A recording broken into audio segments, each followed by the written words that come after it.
സാങ്കേതിക സർവകലാശാലയിലും ഡിജിറ്റൽ സർവകലാശാലയിലും സ്ഥിരം വൈസ് ചാൻസലർമാരെ കണ്ടെത്തുന്നതിനുള്ള സെർച്ച് കമ്മിറ്റിയുടെ ചെയർമാനെ നിയമിച്ചു. സുപ്രീം കോടതിയിൽ നിന്ന് സമീപകാലത്ത് വിരമിച്ച ജസ്റ്റിസ് സുധാൻഷു ധൂലിയെയാണ് ചെയർമാനാക്കി നിയമിച്ചത്. ബി ബാലഗോപാൽ വിവരങ്ങളുമായി നമുക്കൊപ്പം ചേരുന്നുണ്ട്. ബാലു, ഇനി അങ്ങോട്ടുള്ള VC നിയമനവുമായി ബന്ധപ്പെട്ട് സെർച്ച് കമ്മിറ്റിയുടെ നിർദ്ദേശങ്ങൾ വളരെ പ്രാധാന്യം അർഹിക്കുന്നതാണ്. സർക്കാർ നേരത്തെ തന്നെ പട്ടിക കൈമാറിയിരുന്നു. ഗവർണർ കൈമാറിയോ?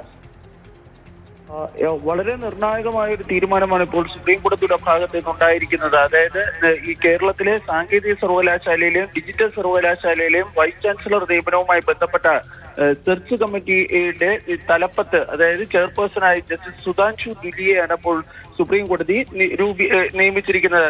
നേരത്തെ പശ്ചിമ ബംഗാളിലെ സർവകലാശാലകളിലെ വൈസ് ചാൻസലർമാരെ കണ്ടെത്തുന്നതിനുള്ള സെർച്ച് കമ്മിറ്റിയുടെ തലവനായി സുപ്രീം കോടതിയിൽ നിന്ന് വിരമിച്ച മുൻ ചീഫ് ജസ്റ്റിസ് UU ലളിതിനെ നിയമിച്ചിരുന്നു. സമാനമായ രീതിയിൽ കേരളത്തിലും നിയമനം വേണമെന്ന് സംസ്ഥാന സർക്കാർ ആവശ്യപ്പെട്ടിരുന്നു.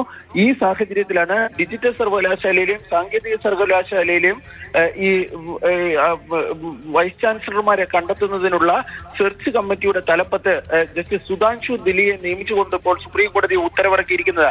5 അംഗ സെർച്ച് കമ്മിറ്റിയാണ് വേണ്ടത്.